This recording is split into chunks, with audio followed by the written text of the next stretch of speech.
Hey, what's up everybody? I hope you all are doing absolutely fine. This is Rudraditya and in this video I'm going to give my full review of the iQOO Neo 6 after 6 days of usage. Well, I have used this phone extensively and now I can tell you both pros and cons, so make sure to watch the video till the end to know everything about this device. Well, if you're not interested in watching the full video, maybe you're just interested in a particular thing of this phone, like maybe the gaming performance, battery, or maybe the camera, then I have given you the chapters. You can directly jump to those chapters. But with that said, let's start the review of this phone. And yeah, if you're serious about buying this phone, if you're thinking about buying this phone, definitely I would recommend you to watch the video till the end. Now let's start the review of the iQOO Neo 6. Well, first thing first, let's start with the build quality and in-hand feel of this phone. Then this phone is very lightweight, it's just 190 grams and thanks to its plastic body. Yes, on the rear you will get plastic, on the frames you will also see plastic materials, so tons of plastic, and on the front of course you will get glass.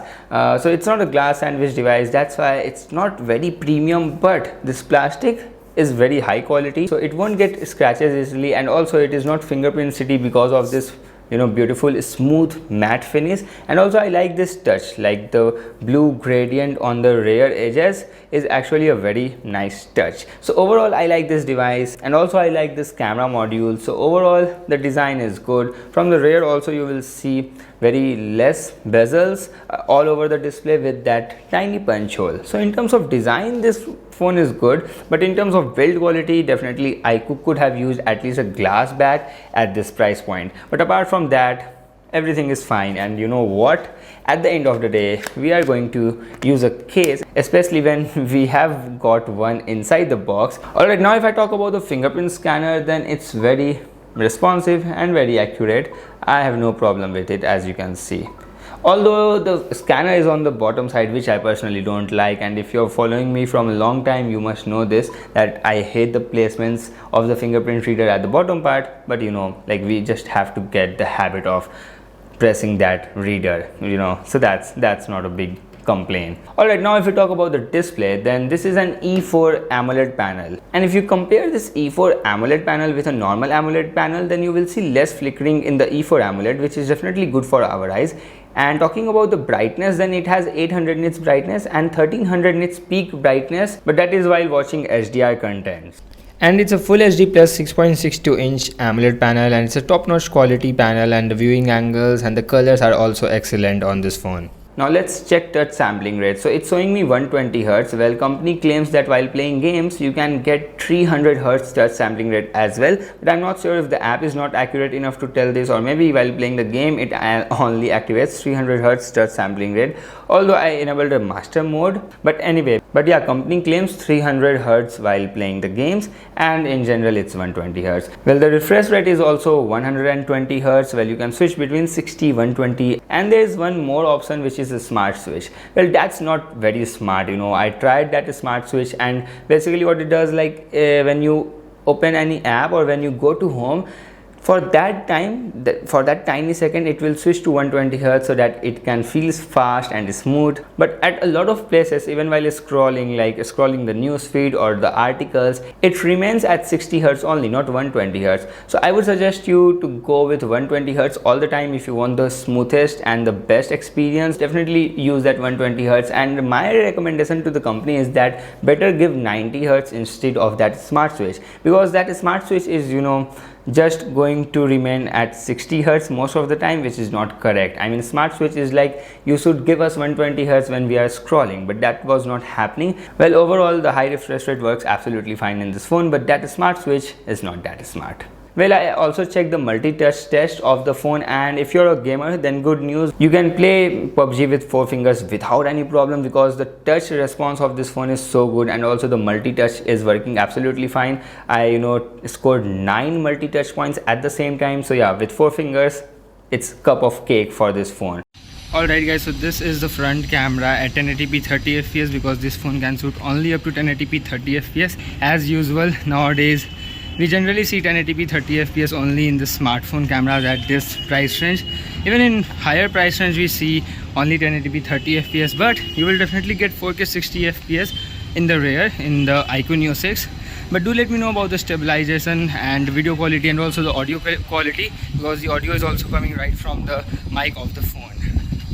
And if we talk about daylight shots, I mean the photo samples, then I'm super impressed with the dynamic range and the color production of this phone. I mean the rear camera is very solid and it gives you amazing results. I mean you can see the low light shots, sunset shots, normal, regular, daylight shots, the details and colors, everything, the dynamic range, everything is good. Even the human skin tones are very good, plus the dynamic range. Like look at this photo, and yes, iQOO Neo 6 took a better picture than the iPhone 12 mini. I just did a small comparison to give you an idea. Yeah, the edge detection is perfect in both the phones, but dynamic range is better, the human skin tone is better overall in the iQOO Neo 6. And we have clicked photos of different people to get a better idea of the skin tones, and trust me, this phone captures very satisfying skin tones. If we are talking about, I mean there is no whitening, no smoothing, the details and the overall photo quality is fine. We have tried a lot of people, and trust me, these photos are excellent. So I'm very much impressed with the overall camera quality of the iQOO Neo 6. Talking about the ultra wide, then yeah, in the ultra wide you will lose some details, and also the color shifting is there as compared to the rear camera, but overall it's just it's like a typical 30,000 rupee phone. And if you talk about the night shots, then yeah, night shots are also very amazing. I am impressed with the night results as well, as you can see in the samples. And talking about selfie camera, then selfie is also very decent. Especially in selfie, the main priority is human skin tones, and again there is no stupid white smoothing or over smoothing, so I am impressed with the overall camera results of the iQOO Neo 6. And yeah, the front camera is also very good. Well guys, you will get Qualcomm Snapdragon 870 in the iQOO Neo 6, and the RAM type is LPDDR4X, and the storage type is UFS 3.1. So overall I can say that the gaming experience in this phone is good, and also the normal tasks, like if you do any normal tasks like using social media, clicking photos, checking emails and doing web browsing, you don't feel any lack of performance. And trust me, I am using a Snapdragon 870 based phone, which is OnePlus 9R, from a very long time, in fact more than a year. And the Qualcomm Snapdragon 870 is definitely a very capable processor, no doubt about that. And this phone is no different with that same SoC, right? So yeah, if you talk about serious gaming, then you can do that very easily. Talking about the heating, then currently I'm in AC room, so I can't talk much, although I can feel the rear part, the plastic part is slightly warm, but it's not a big deal. And I guess even in a moderate normal temperature, like in normal room temperature, you won't feel much heat, because they use some sort of liquid cooling technology as well. And plastic bag generally heats less as compared to glass body. Like at this time, my OnePlus 9R would have heated more as compared to the iQOO Neo 6. So that's an advantage of having an plastic body, you can say. Well, if I talk about the graphics, then you will get HDR Extreme, means 60 fps is there, and company promised us to give us 90 fps support with the future updates as well. So maybe in future you will get 90 fps support, so no problems here. And so far I have played 2 rounds before this, and the experience was very good. The overall gameplay was very smooth, and I haven't noticed any frame drops. And if I show you the graphics real quick, then you can see you will get maximum HDR Extreme, but let me set to smooth extreme, because that's arguably the best setting for PUBG.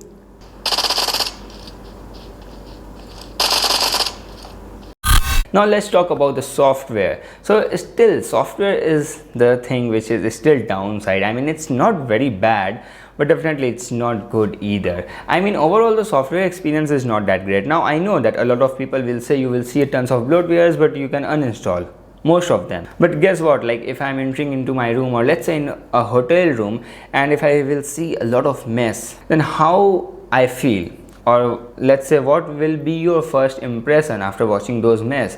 And then hotel staff will come and he will say that there's a mess, but you can remove those mess, or let's say that they will remove those mess, right?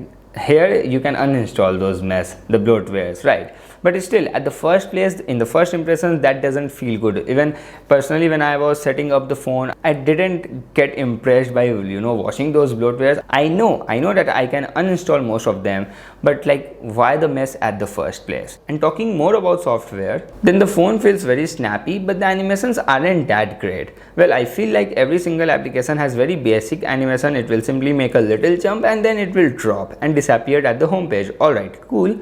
But somehow the animation of settings app is different. It just keep on minimizing the app in a small window and it disappeared at the top of the display at this part, as you can see. But overall they try to make the phone faster, and in order to achieve that they kill the animations at a lot of places. So they need to implement those things better. Like if you use this phone with 60 Hz, you will feel this phone is very choppy, very laggy. But if you use iPhone 13, let's say, with 60 Hz, you will feel it's smooth, because the animations on iPhone 13 with 60 Hz is better as compared to this phone.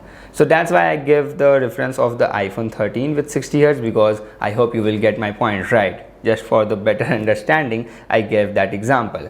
So yeah, they need to work more on animations, but the overall UI is very snappy, very fast, and it's not slow by any mean, and still you will get a lot of FunTouch OS features. Talking about the FunTouch OS, then yeah, in iQOO and Vivo phones you will get FunTouch OS, the same OS. Like in Realme and Oppo phones we get the same color OS. So here's that's the case. And also iQOO phones are accepted on the Vivo service centers, and there are tons of like 600 plus service centers across India, so you can visit at any service center of Vivo for your iQOO phones as well. So that's great. Well, one more thing I have noticed about the software is that it's all about experience. When we talk about software, it's about experience, right? Well, before moving to that experience, let me tell you one more thing, that this phone will get 2 years of major Android updates and 3 years of monthly security patches promised by the company. But the update cycle of iQOO phones and Vivo phones are not that great in the past, so I hope that they will improve the update cycle and they will push the updates timely to their phones, so that user will also enjoy the latest Android major updates, and also their phone will remain on the latest or at least 1 month old security patch for better reliability. But anyway, I experienced one more thing. While setting up the phone asked me to set my Face ID, and there is no option to skip. There is no alternative option to register my fingerprint ID as well. I mean, why? I just don't want to set my Face ID. I mean, they said that they will store your face data locally inside the phone. They will not share it on server or with the third-party applications, and also you have to agree the terms and conditions, but later on you can disagree via going into the settings. So that's fine. But still, I just don't want to set up my phone with the Face ID. Why not you just give me the option of a skip or the Touch ID? That's that's very weird. Well, talking about Rudra's extras, then this phone has dual stereo speakers, and definitely the bottom speaker is the dominant one, and you will get 70% output from bottom speaker and 30% from the earpiece. But overall the speaker quality is good. Talking about 4G carrier aggregation, then yes, you will get carrier aggregation in this phone, although in my area, in Airtel SIM, I haven't noticed 4G plus, but definitely this phone has carrier aggregation support. And talking about the haptic feedback, then it's just decent here. Okay, I would say you will not get a premium level of haptic feedback in this phone, so that's one thing which I am missing. Talking about the 5G bands, then you will only get 4 5G bands, and according to the company you will get the most important 4 5G bands here. But that feels like excuse, because they also know that they haven't provided us 9, 10, 11, 12 5G bands, so they just said that we have provided you the 4 most important 5G bands. But if we get more 5G bands, then we will get peace of mind as well. We will feel more safer. If we are looking for a futuristic phone, definitely more the 5G bands will be better for us in the long term. So yeah, that's one complaint again here, that the number of 5G bands is definitely less. Now talking about the sensors, then you will get all the essential sensors here, and also you will get IR blaster as well, by which you can obviously control your AC and TV. Cool, pretty cool. Alright, now it's time for the final verdict. Like, should you buy this phone? Then I guess yes, you should buy this phone. But I mean, see, there's a catch. There's always a catch, right? I mean, this phone is very good. Especially hardware wise, this phone is top notch, but as I said in my review, still one step backward is that the software is still there. It just didn't improve, and definitely it's not as good as Oxygen OS or One UI or pure stock Android, right? So just imagine this phone, the same iQOO Neo 6 with pure stock Android and some of the exclusive features of FunTouch OS on the top.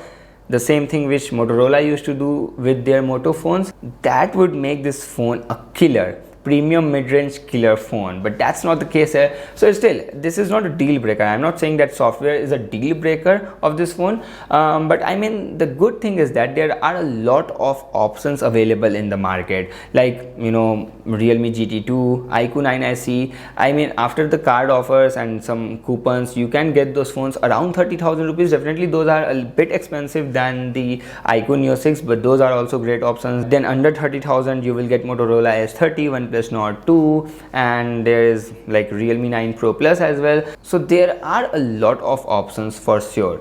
But I mean, you know, if you want a good hardware based phone, if you want good gaming performance, good cameras, good battery, and also of course good display, then you should go with this phone. So my final verdict is that, yeah, if you don't have any problem with the FunTouch OS, definitely go with it. And if you have problem with the FunTouch OS, if you just don't want iQOO phone, then you can go with OnePlus or Realme or maybe Motorola. Well, you know what, I'm making the best phone, like which phone you should buy under 30,000 rupees, and I will tell you like top 5 best smartphones under 30,000 budget. If you want to make a video like that, do let me know in the comment box, and also tell me that what you think about this review video. Is it any helpful? And if my video helped you to make your purchase decision, please share your feedback and like what you feel about this video. And yeah, that's it from today's video. That's the review of iQOO Neo 6. I hope you guys liked it. If you, definitely smash the like button and share this video with your friends. Subscribe to the channel, that would mean a world to me. That will actually motivate me. I mean, to be honest, yeah, subscribers and views gives me a lot of motivation. So please just do all the drills. Let YouTube algorithm know that you guys are liking this video. And like, that's it from today's video, guys. I will see you very soon in my next video. Until then, bye bye, take care. I trust on you that you will do your job.